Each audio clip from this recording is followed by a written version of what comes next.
अकेला आदमी क्या क्या कर ले, यहाँ भी देखो वहां भी देखो, और घर है ये धूल धूल बहुत सारे। एक साहब है, लो आ गए।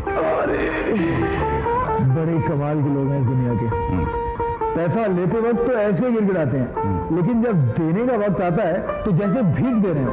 ये सब तो उधार देते वक्त सोचना था, तब तो जिसने मांगे दे दिए। ठीक है, सारी गलती तो जैसे मेरी है। अब जा कुछ खाने के लिए ले आ, बहुत भूख लगी है मुझे।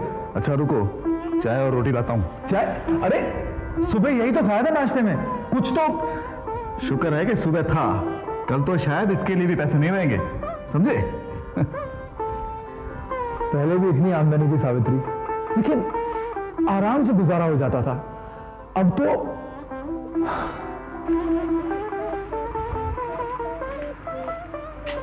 अरे वाह,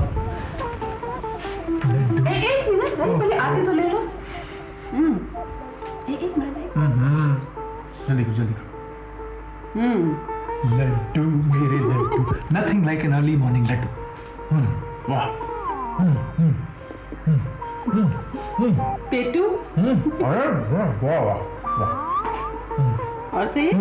लीजिए, हाजिर है।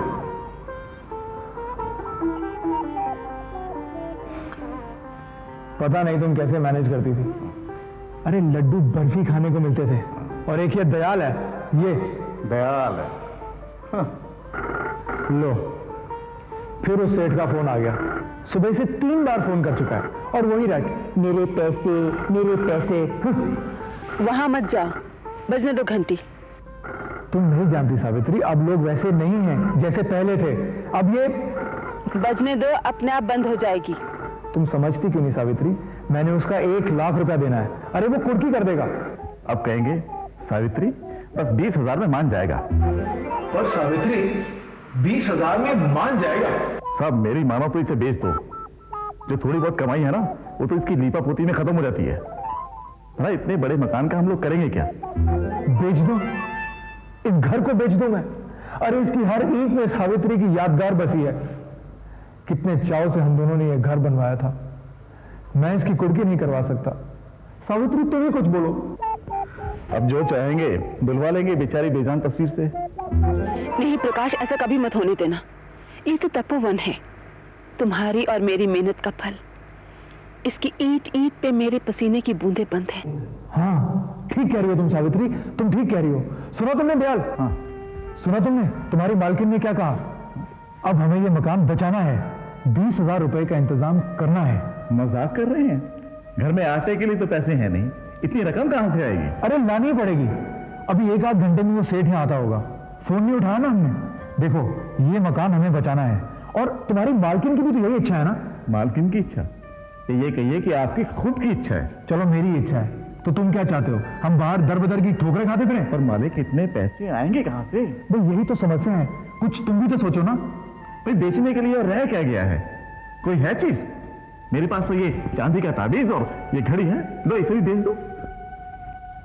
और वो जो दूसरा रास्ता है वो तो शायद आपको मंजूर ही नहीं है। हाँ वैसे जब से सावित्री गई है, उसके कमरे की किसी चीज को हाथ ही नहीं लगाया। घर का सारा सामान बिक गया, लेकिन उसके कमरे की किसी भी चीज को हाथ नहीं लगाया। लेकिन अब शायद सावित्री, देखा तुमने दयाल, तुम्हारी मालकिन ने भी हाँ कर दी। लेकिन उस कमरे में होगा क्या? कुछ पुरानी साड़ियां होंगी और लेकिन मालिक भीतर देखने में हर्जी क्या है? अच्छा चलो देख लेते हैं।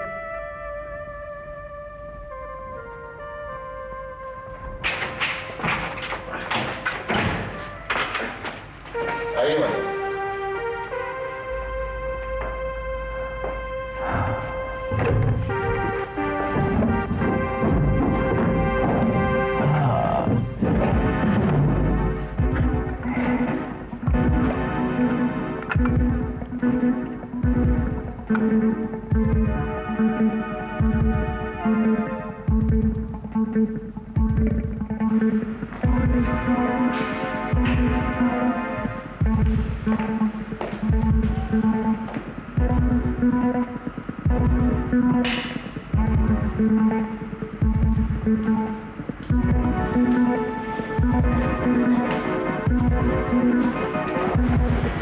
ये क्या?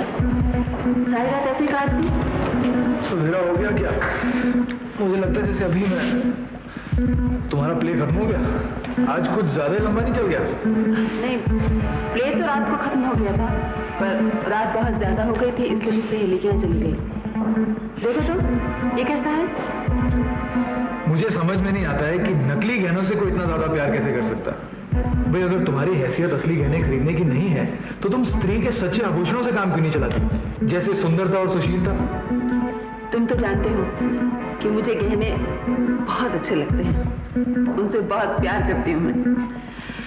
दो ही तो मेरे शौक हैं, एक गहने और दूसरा थिएटर जाना। फिर अपनी आदतों को कोई कैसे बदल सकता है? देखो, बहुत खूबसूरत है ना, एकदम असली लगता है नकली, और बेचने जाओ तो असली के दाम मिलेंगे।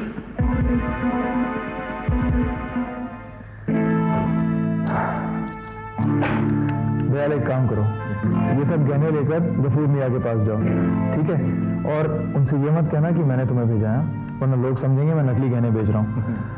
अच्छा, अब जितना पैसा दें वो ले आना, मैं यहाँ इंतजार करता हूँ तुम्हारा। जाओ। उसमें क्या है बताया? हाँ।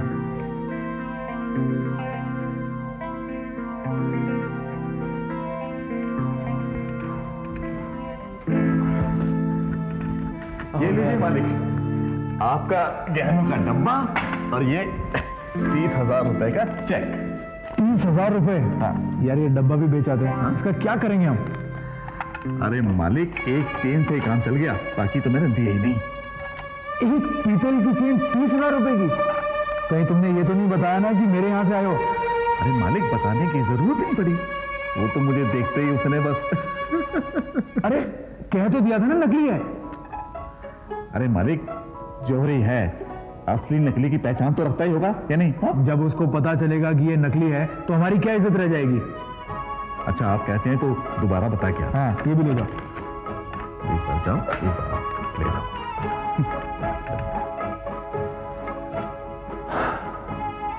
मैं भूखा जरूर हूं, लेकिन इतना भी नहीं कि झूठ बोलकर पैसे लूं। अब देखो ना, पीतल की चेन बेचकर सोने के पैसे ले आया। ये भी नहीं सोचा कि जब पता चलेगा तो क्या इज्जत रह जाएगी हमारी। मैंने ठीक किया ना? आधा बर्ज़। आधा बर्ज़। दरअसल गफूर मियाँ, इन्होंने बहुत बड़ी गलती कर दी। आपको बताया नहीं कि जी ये तो 75 ग्राम है, 22 कैरेट की। मेरे हिसाब से 29,900 से कुछ ऊपर बनता था। मैंने तो नहीं, मेरा ये मतलब नहीं था गफूर मियाँ। दरअसल इनसे बहुत बड़ी भूल हो गई है, इन्होंने आपको बताया नहीं। दरअसल ये चेन सोने की नहीं है। हुजूर, आप में मजाक करने की आदत बहुत है। हुजूर, ये बिल्कुल खरे सोने की है, और यही नहीं, ये सब भी बिल्कुल खरे। मेरे अनुमान से 20-25 लाख के तो होंगे ही। बड़े लोगों में मजाक करने की अजीब सी आदत बनाई है खुदा ने। अच्छा तो हुजूर, आधा बर्ज़ है।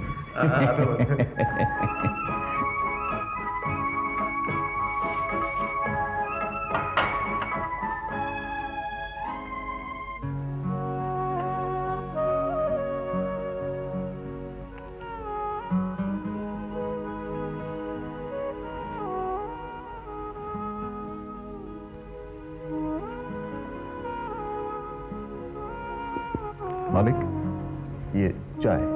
तुम्हें पता था ना, तुम जानते थे ना कि ये गहने असली हैं, और तुम ये भी जानते थे ना कि सावित्री, फिर भी तुमने मुझे अंधेरे में रखा। कितने साल मुझे नहीं बताया। पाप छिपाने वाला भी उतना ही पापी होता है जितना कि पाप करने वाला। और आप? मुझे तो अंधेरे में रखा गया था। अंधेरे में रखा गया था या आप खुद अंधेरे में रहना चाहते थे? क्या आपको अपनी आमदनी का अंदाजा नहीं था? क्या आपको ये नहीं पता था कि आपका खर्चा कैसे चलता है? मैंने सोचा कि आपने सोचा कि आपकी बीवी तो जादूगरनी है, गिल्ली गिल्ली करेगी और आसमान से रुपयों की बारिश होने लगेगी। कभी आपने देखा कि वो थिएटर जाती है? किनके साथ? सहेलियों के साथ। और वो सहेलियां भी कितनी अजीब कि जब मिलना होता है तो वो थिएटर जाती हैं, घर आते तो कभी किसी को देखा नहीं।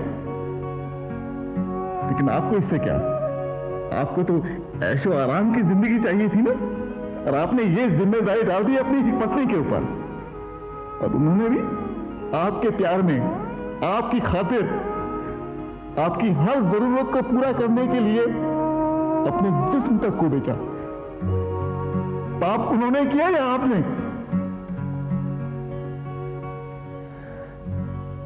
इस मकान की हर ईंट में मुझे उसके पाप, हम सब के पाप की बू आ रही है।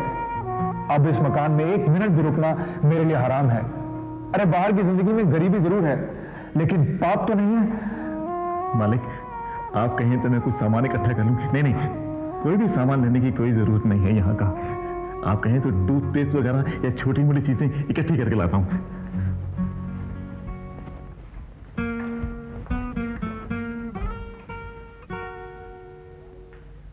लेकिन दयाल। जी मालिक। दयाल,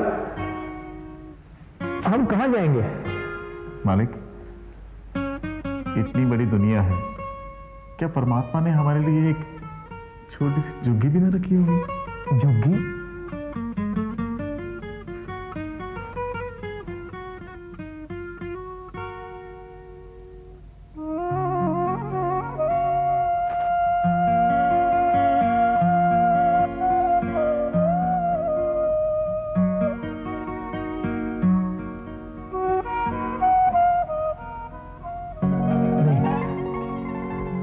ये मकान तो ईंटों और गारे का बना है ना, उसके पाप के पैसों का तो नहीं। और फिर मेरे जाने से सावित्री को कितना दुख होगा। उसने जो कुछ भी किया वो मेरे लिए ही किया ना।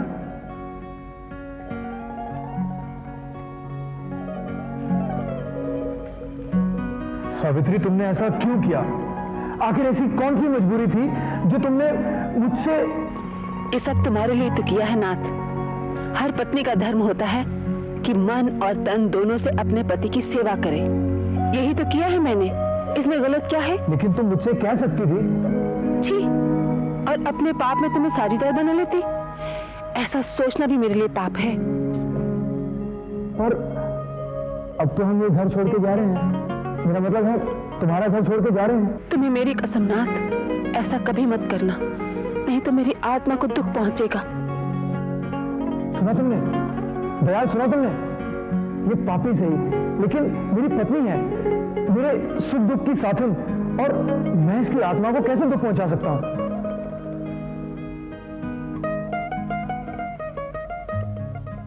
ये सारा पैसा तो सेठ जी ले जाएंगे, और जो 1-800 बचेगा उससे क्या होगा? हाँ, तुम एक काम करो, ये नेकलेस भी गफूर मियां को दे दो। ये जो इतना सारा गम तुमने मेरे कांधों पर लाद दिया है, उसे हल्का तो करना ही पड़ेगा ना। और अगर ऐसा करने के लिए मुझे किसी हिल स्टेशन पर जाना पड़े तो भी मैं हिचकिचाने वाला नहीं हूं।